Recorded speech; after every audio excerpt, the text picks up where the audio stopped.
이 새벽 우리에게 주신 하나님 말씀은 역대상 26장 1절에서 32절까지의 말씀입니다. 우리 19절까지 읽겠습니다. 역대상 26장 1절로 32절까지지만 19절까지 하나님의 말씀을 다 함께 받들어 읽겠습니다.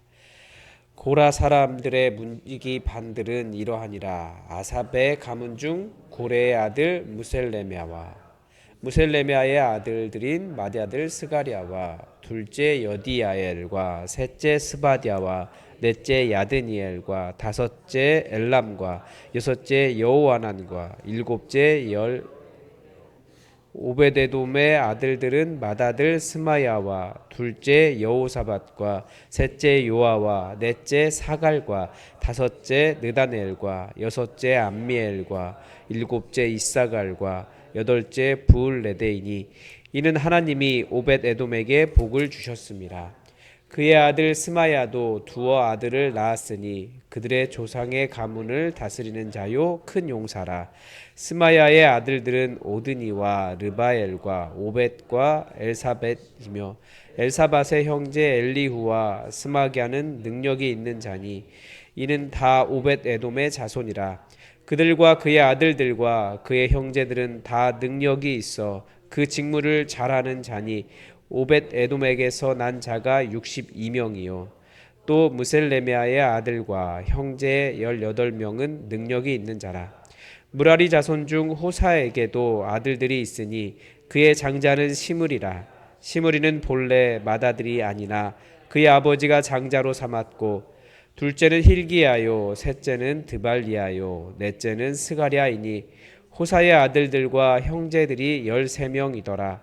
이상은 다 문지기의 반장으로서 그 형제처럼 직임을 얻어 여호와의 성전에서 섬기는 자들이라. 각 문을 지키기 위하여 그의 조상의 가문을 따라 대소를 막론하고 다 제비 뽑혔으니 셀레미아는 동쪽을 뽑았고 그의 아들 스가랴는 명철한 모사라.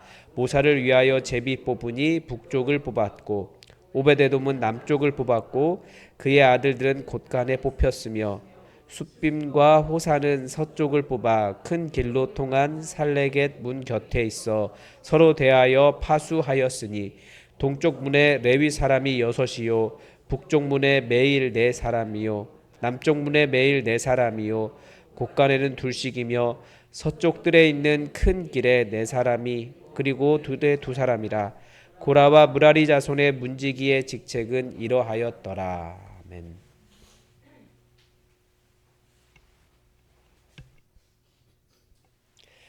오늘 본문도 주일부터 시작해서 계속된 성전과 관련된 레위인 제사장의 직분에 관한 내용을 보여줍니다.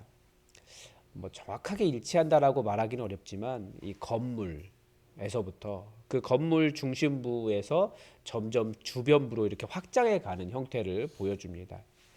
건물이 갖추어지고 그 건물 안에 물건들을 다루는 레위인들, 그리고 제사를 드리는 제사장들, 찬양대, 그리고 오늘 본문에 이제 성전의 문지기와 창고 지킴이들. 그러니까 성전 그리고 행정 업무를 담당하는 순으로 점점 확장되는데 그 성전의 각 문을 지키고 있고 성전 뜰 안에도 항상 사람들이 있었던 거예요. 창고도 항상 그 앞에 사람이 있었던 거죠. 성전 안에 항상 사람이 있었던 것입니다. 성전 안에서 가장 중요한 분은 우리 하나님이시죠. 그래서 각 섬김들을 주관하는 지도자들이 있지만 이 본문들 안에서는 계속해서 공평하게 다 하나님을 섬기는 사람들이다. 맡긴 직무에 충실한 것이지 어떤 직무가 더 높고 어떤 직무는 하찮다는 식의 관점을 절대 보여주지 않습니다. 성전 문지기도 중요하고 뜰 안에 서 있는 2명도 중요하고 창고 앞에 서 있는 2명도 중요하고 제사장도 중요하고 찬양대도 중요하고 다 하나님을 섬기기 때문에 그렇습니다. 아마 이 내용은 우리 시대의 교회에도 그대로 적용할 수 있을 것 같습니다. 교회 안에 있는 모든 사람들은 다 하나님을 섬기는 사람들입니다. 교회 안에 다양한 직무가 있기 때문에 직분의 차이는 있을 수 있지만 다들 성실함으로 주님께서 제비 뽑아서 부여하신 그 일을 어떤 것은 크다, 어떤 일은 하찮다, 어떤 일은 더 귀중하다 이렇게 말하지 않고 다들 성실하게 감당했습니다. 물론 전체와 각 부분을 총괄하는 담당자도 있습니다. 그렇다고 그 직분이 높낮이를 의미하는 것이 아니에요. 각자의 직분을 통해 하나님을 섬기는 거죠. 그런 의미에서 우리도 다른 사역자들을 귀한 섬김이로 인식해야 합니다. 예를 들면 뭐 목사는 소중하고 사차 집사님은 뭐 좀 덜 소중하다 이런 식의 대우나 생각을 한다면 절대 그것은 말씀에서 나오는 정신이 아닙니다.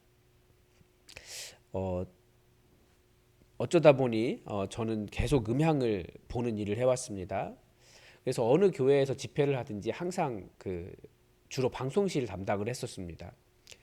보통 다른 교회 가면 그 교회 그 사찰 집사님들이 항상 방송실에 계시더라고요. 방송 직원이 나와 있지 않은 날이면. 사실 사찰 집사님들은 교회 청소도 하시고 운전도 하시고 각종 관리 업무도 하시고 또 교회 관리 필요하다고 소방 자격증도 갖고 계시고 안전관리에 관한 자격증을 갖추신 분들이에요. 그런데도 그 음향 문제 있으면 그렇게 달려와서 소리 지르는 교회 지도자들이 있다라는 거예요. 그런 주관하는 자세는 절대 교회 정신도 아닐 뿐더러 아주 직분과 교회와 하나님을 섬기는 일을 잘못 생각하는 교만한 생각일 뿐입니다. 내가 더 낮은 자이고 오히려 이렇게 귀한 일로 섬겨주셔서 감사하고 당신에게서 참 우리 교회가 잘 돌아갑니다라고 그렇게 말하는 자세여야지 실수 조금 한다고 평소에는 어디 가서 소리도 못 지르면서 사찰 집사님한테만 그렇게 소리 지르는 사람도 있다는 거예요. 절대 예수님을 섬기는 자세가 아니에요. 저는 그런 분들은 바로 어떻게 보면 치리해야 된다고 생각해요. 예수님은 하나님이시면서도 죄인을 섬기기 위해서 하늘 보좌도 버리셨고 심지어 죽기까지 사랑하셨는데 교회가 섬기는 것이 아니라 자꾸만 높은 자리를 차지하려고 혹은 자신의 관점을 강요한다면 예수님을 따르는 것이 아니라 성령의 소욕을 따르는 것이 아니라 자신의 육체를 따를 뿐이라는 것을 알아야 합니다. 이런 섬김의 정신을 바로 이 성전의 다양한 직분자를 통해 배울 수 있다는 거죠. 그런데 오늘 본문은 직분자의 자세에서 아주 중요한 또 다른 정신을 가르쳐 줍니다. 오늘 본문에서 아주 중요한 단어가 저희가 다 읽진 않았지만 성별이라고 하는 단어입니다. 참 번역을 잘 하셨어요. 우리말로 성별은 거룩하게 구별했다는 뜻일 것 같습니다. 그런데 원래 이 단어는 그냥 거룩이라는 단어예요. 이 단어는 무엇보다도 하나님의 특징이기도 합니다. 그러니까 인간과는 다른 기준을 가지신 분이 우리 하나님이십니다. 인간이 스스로 거룩이 무엇인가를 찾아가려고 하지만 그건 어디까지나 인간의 기준일 뿐입니다. 하나님의 거룩을 인간 수준으로 이해하면 안 되는 거죠. 우리가 성경을 볼 때 우리의 기준과 다른 말씀을 볼 때 아멘으로 순종해야 하는 이유가 그렇습니다. 이 시대의 문화와 이 시대와 문화의 기준으로 이렇다 저렇다 재단하는 것은 합리적이고 때로는 마음이 넓은 것 같기도 하지만 실제로는 하나님의 거룩하심에 대한 도전이기도 합니다. 사실 하나님의 것으로 성별된 일은 하나님의 이름이 붙어 있으면 다 거룩한 거예요. 밖에서 나가면 아무런 그게 거룩한 것이다라고 말할 것이 없겠지만 하나님의 이름이 붙으면 하나님과 관계되면 거룩한 것이 되기 시작합니다. 그래서 성전 안의 물건에 대해서도 그걸 하나님께 거룩한 거예요. 그런 식이었거든요. 그러니까 우리가 하나님의 이름이 붙어있는 사람들이잖아요. 그리스도인. 그러니까 우리가 거룩한 거예요. 사탄은 끊임없이 너희가 뭐가 거룩하냐라고 말하지만 예수 그리스도의 그 보혈의 피가 묻어있는 우리를 하나님은 거룩하다고 보시는 겁니다. 그래서 우리가 내가 하나님께 저는 이렇게 표현하는데 하나님이 묻어있는 사람들 이렇게 이야기해요.